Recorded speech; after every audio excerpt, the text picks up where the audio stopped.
E fala, meu povo, hoje eu tô aqui para falar com vocês do Amyris Homme de Maison Francis Kurkdjian, tá? Já tô com ele aqui no braço direito. Perfume masculino lançado em 2012, tá?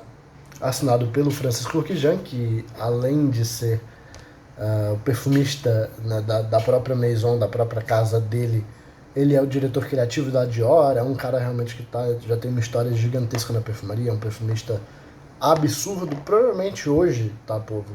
Pra quem não me conhece, provavelmente hoje, junto do Roger Dove e do David Magalhães, que é um perfumista brasileiro da Amber Fig, aqui, marca de nicho do Brasil, provavelmente são os meus 3 perfumistas favoritos da vida, tá? Então vocês devem imaginar que eu tô bem ansioso e bem curioso, né? Bem animado para fazer essa resenha para vocês de um perfume fantástico, de um dos meus perfumistas favoritos, um perfume que eu ainda não tinha conhecido. Então é muito legal poder estar fazendo essa resenha para vocês, tá? Seguinte, povo, o que eu sinto nessa fragrância, tá? Na abertura, a gente tem uma explosão de uma mistura ali de mandarina com alecrim, tá? Mandarina siciliana. Aqui a gente tem a mandarina, que ela apresenta uma característica realmente como se fosse, né, de tangerina, de laranja. Um cítrico alaranjado, ácido, mas também docinho, né? Ela tem a mandarina ela mistura muito bem as nuances ácidas com um certo dulçor,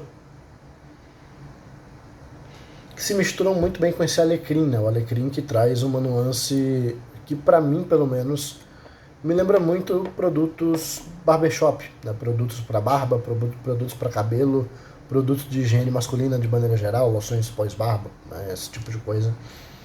Aquela coisa bem fresca, verde, meio mentolada, sensação meio banho tomado, né? Esse perfume ele tem bastante dessa característica.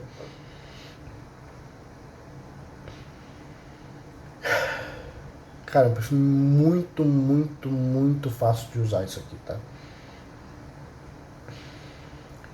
No coração a gente vai ter aqui Amyris, íris, chocolate ao leite, coco e café, tá? Sendo bem sincero, povo, aqui eu sinto bastante da íris, tá? Íris suavemente aqui, como é que eu posso dizer, atalcada, como sempre, né? Mas ela tem um lado meio ceroso aqui no meio.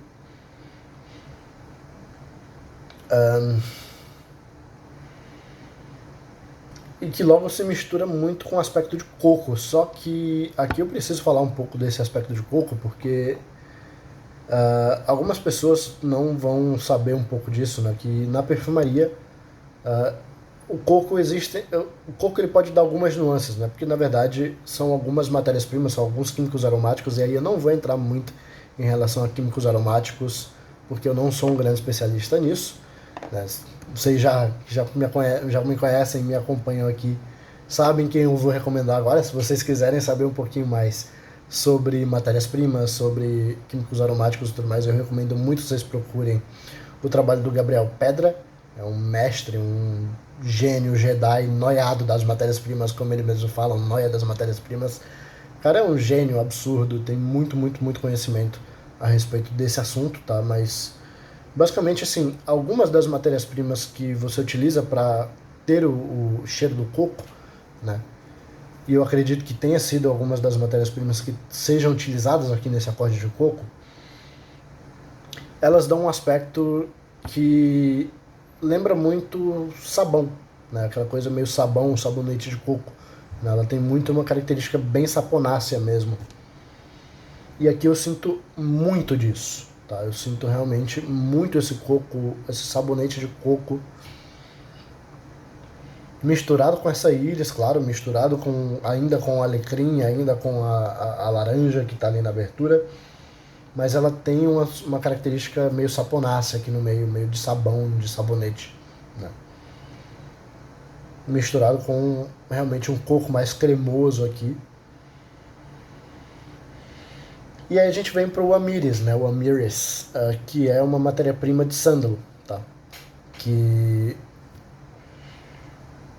no caso o Amyris, dentro das diversas características, né? Ele pode ter um lado balsâmico, ele pode ter várias características diferentes, mas dentro das características do Amyris, a gente tem as próprias características de sândalo, né? Aquele amadeirado mais lactônico, cremoso, adocicado, né? Só que a gente tem aqui umas nuances que me lembram muito e parecem realmente como se fosse uma mistura de sândalo com cedro, tá? Nuances até suavemente esverdeadas aqui, um pouco secas, na verdade bem secas. E é bem interessante, né? Porque o Amyris, ele tem essa nuance de sândalo cremosa, só que com um lado seco também presente. Isso é bem legal, porque ela mistura muito esse seco e cremoso junto, né? E aí você também vai ter uma característica que me lembra muito, dentro do próprio Amyris, aqui no perfume a gente sente bem, como se fosse a mistura de três madeiras, né? O Amyris é como se fosse a mistura dessas três madeiras aqui, que são o cedro, o sândalo e o guaiaco, né? No caso, o guaiaque vai dar uma característica de algo esfumaçado, né? Quase como se fosse algo incensado, né? Um incenso, como se fosse uma fumacinha ali de fundo, suavemente até meio salgada, tá? Não chega a ser tão salgado, por exemplo, como eu sinto ali no Chirax, que é bem esfumaçado, bem pesado e bem salgado, né? Aqui não é uma coisa mais leve, mais sutil, mas tem sim essa nuance esfumaçada, tá? Começo a sentir um pouquinho aqui, povo, desse chocolate, mas eu confesso que o aspecto de chocolate, né, inclusive era uma das coisas que eu tinha mais curiosidade quando eu via a pirâmide olfativa, né, pô, um perfume com chocolate, coco, misturado com íris, esse Amyris que eu até então não sabia o que era, falava, pô, deve ser um perfume muito diferente, bem gourmand e tal. E sinceramente eu não sinto tanto, tá? É uma coisa, tem um aspecto achocolatado, tem um aspecto ali cremoso, mas não é uma coisa que aparece tanto, pelo menos ao meu olfato, tá? Confesso, por exemplo, que esse coco com íris e o Amyris, né, essa característica que eu já falei do sândalo com cedro e tudo mais, são muito mais presentes no meu olfato, tá? O café eu particularmente não sinto, tá? Ele pode estar servindo aqui para trazer um certo amargor para esse chocolate, pode estar servindo para diferentes formas, para diferentes coisas aqui, mas não é um perfume que eu diria que você vai sentir café, né? Aquela coisa de pelo menos não um café expresso, aquela coisa, né, bem cafezuda, bem forte e torrada do café. Acho que ele vai estar aqui mais trabalhando em algum outro aspecto, né? Talvez trazendo um certo terroso, alguma coisa do tipo, mas não é o cheiro do café, pelo menos no meu olfato, ele não aparece não, tá? E aí na base a gente já começa a perceber também aqui subindo uma fava tonka, tá? Pra quem não sabe, fava tonka é só o nome chique, o nome gringo pro nosso cumaru, né? A nossa cumarina maravilhosa. A cumarina, na verdade, seria uma das matérias-primas, um dos químicos aromáticos, dos compostos químicos ali que dá o cheiro do cumaru, né? Mas, enfim, cumaru, também chamada de baunilha do cerrado, né? Uma planta bem típica aqui do Brasil, que é muito utilizada na perfumaria, esse cheiro de cumarina, esse cheiro de cumaru, né? Que basicamente vai dar uma característica de baunilha, só que uma baunilha amendoada, uma baunilha com castanhas, com amêndoa, ela tem uma característica mais seca, quase como se fosse uma baunilha meio seca, meio acastanhada, né? E tudo isso é completado com uma cama de úde, né? Só que, pelo menos no meu olfato, a gente não tem aquele úde muito medicinal, a gente não tem um úde fecal, não é um úde animálico, é um úde mais seco mesmo, é um úde amadeirado, seco, quase como se fosse cheiro de madeira velha, sabe? Cheiro de madeira mais antiga. Tem alguns údes que eu sinto bastante essa característica e esse é um deles, tá? como se fosse uma madeira que ficou secando no sol, tivesse bem seca. É uma característica bem de madeira antiga, né? Se mistura muito bem com esse aspecto empoeirado, inclusive, da íris, né? Com um aspecto sutilmente também ali do amíris. Mais uma coisa que eu quero salientar quanto ao cheiro desse perfume, que é uma outra característica do coco, tá? Que tem horas que esse perfume, inclusive agora, me veio bastante essa memória, de um creme hidratante, tá? É uma sensação bem cremosa, bem de creme mesmo, que me lembra muito o cheiro de hidratante, aqueles Monange, sabe? É uma coisa bem hidratante, Dove, Monange, esse tipo de coisa, aqueles hidratantes bem cremosos, bem leitosos, né? Bem lactônicos. Eu sinto bastante nesse coco aqui, nessa nuance meio lactônica, cremosa, que me lembra muito um hidratante, né? E é basicamente isso em relação a cheiro, tá, pô? Ele é um perfume consideravelmente, né, quando a gente olha assim na pirâmide e tudo mais, você acha que vai ser um perfume absurdamente difícil de usar, um perfume muito intenso e muito desafiador, talvez muito adocicado, meio gourmand, e não. Na verdade, ele é um perfume super chique, super controlado, muito pouco desafiador, eu diria, exceto ali, pelo menos pra mim, né, o que mais me incomoda, o que mais torna ele desafiador, na verdade, pode ser o que para muitas pessoas vai ser o mais fácil para essa fragrância, que é a característica saponácea, né, essa coisa de meio cheiro de sabonete. Eu particularmente não sou um grande fã de perfumes assabonetados, todo mundo que me conhece mais a fundo sabe disso, né? Eu não consigo gostar, por exemplo, de um dos perfumes que é um dos perfumes mais falados do universo da perfumaria, que é o Imagination. Para mim aquilo tem cheiro de sabão, de sabonete, não desce, assim, é um negócio que não me agrada, sabe? E essas nuances, né, de sabonete, essas nuances meio de saponácea com o lado meio de hidratante, é uma coisa que me joga um pouco para fora desse perfume, sabe? É uma característica que me incomoda um pouco. Não torna ele um perfume inusável, um perfume que eu não goste. Ai meu Deus, não gosto desse perfume por conta dessa característica. Não é, tá? Mas eu acho que se tirassem isso, ou se colocassem outras nuances ali, um coco mais, né, voltado para uma coisa meio coco torrado, alguma coisa do tipo, tivessem focado um pouco mais no aspecto do chocolate, né, tivessem ido para um outro caminho, talvez me agradasse mais, tá?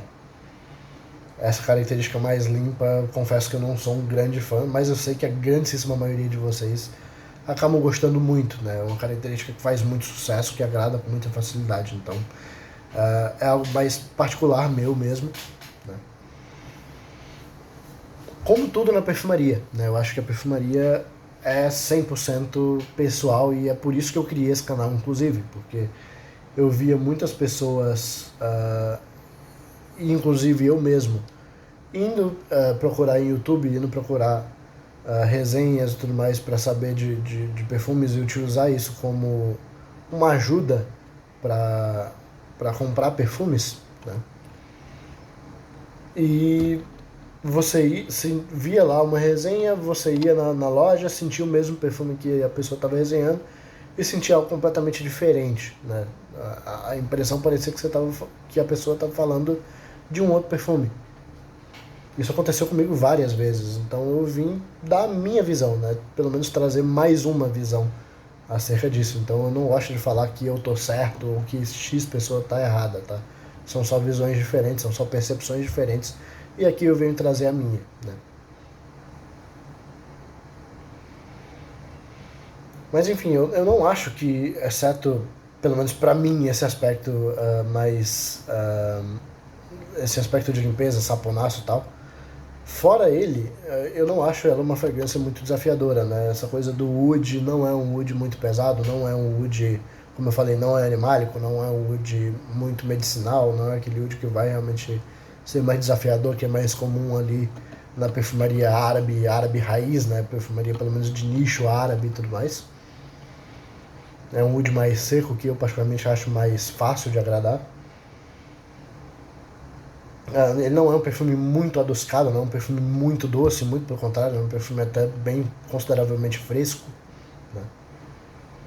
Então, não diria que ele é um perfume ultra desafiador, sendo bem sincero com vocês, tá? É um perfume diferente, ele é um perfume que não conheço praticamente nada que tenha cheiros parecidos, embora tenha uma nuance ou outra que vai me fazer lembrar de alguma coisa. Mas não é um perfume difícil, tá?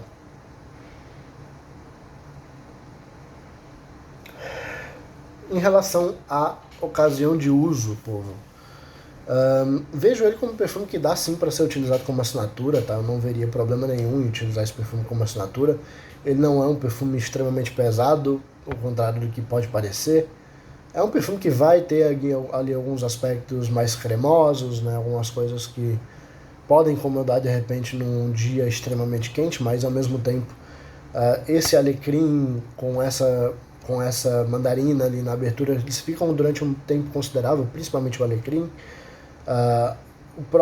Essa própria íris com o aspecto saponáceo do coco, alguns aspectos ali do amíris também. Não acho que seja uma coisa muito fechada, não. É um perfume que se mostra ser extremamente fechado ou difícil de usar. Eu acho que, principalmente para dias mais a menos, ele vai tranquilamente para dia, sabe? Um dia mais fechadinho, mais chuvoso e tudo mais, pode ser que ele vá extremamente bem. Para a noite vai absurdamente bem para você utilizar para qualquer lugar. Pode ser um perfume tranquilamente utilizado para trabalho, tá? Eu acho que talvez seja uma das principais usos que eu teria para ele. Se você trabalha em escritório, né? Se você é de repente um advogado, eu estou fazendo direito, então é um perfume que vai muito bem nessa questão de escritório, né? Num trabalho mais formal, com roupa formal. Perfume bem chique. A íris é, como eu falei aqui, a rainha da elegância, né? Já falei isso em praticamente todo perfume de íris, eu costumo falar isso, porque é de fato é a nota mais elegante que a gente tem no universo da perfumaria, pelo menos quando se trata de florais, com certeza absoluta. Perfume que tem aí uma projeção mediana, né? Não é uma ultra bomba, não, é um perfume extremamente chamativo. Talvez até de mediano para intimista, tá? Eu não acho que seja um perfume ultra chamativo, pelo menos na minha pele não se apresentou assim. Mas é um perfume que tem um bom desempenho, ele vai atrair atenções ali, principalmente durante a primeira hora e meia, 2 horas. Projeção, a fixação vai ficar aí por em torno de 9, 10, 11 horas mais ou menos. É um perfume que fixa muito bem, tá? Na minha pele teve um desempenho bem favorável, né? Não é, como eu falei, uma ultra bomba, até porque nem tem esse propósito, né? Ele é realmente um perfume que eu noto que tem um propósito mais de ser um perfume mais elegante mesmo, né? Uma coisa mais para escritório, para trabalho, para uma viagem de negócios, alguma coisa do tipo. Ou para, obviamente, se você costuma no seu dia a dia ter um traje mais elegante, né? Utilizar, de repente, roupas sociais no seu dia a dia, no trabalho, etc. Eu acho que esse perfume vai te servir extremamente bem. Ele tem cheiro de homem que se cuida, de um cara que acabou de sair do banho, mas ao mesmo tempo ele traz ali umas nuances um pouco mais misteriosas e um pouco mais sexys. Perfume bem complexo, tá? Mas ao mesmo tempo um perfume que eu acho que vai ter sim uma boa agradabilidade. Eu não acho que ele seja um perfume que vá afastar muita gente, tá? E é isso, povo. Basicamente isso que eu tinha para falar do Amiris Pour Homme de Maison Francis Kurkdjian. Como eu falei, o Francis é um dos perfumistas que eu mais admiro nesse mundo. Eu acho esse cara um gênio. A forma com que ele trabalha as notas, a forma com que ele pensa a construção das fragrâncias. Eu nunca pensaria que um perfume com essas notas, com chocolate ao leite, com coco, kumaru, né, no caso a fava tonka, oud, eu nunca imaginei que ele pudesse ser um perfume fresco para dia a dia, para trabalho, etc. E Francis conseguiu fazer isso, sabe-se lá como.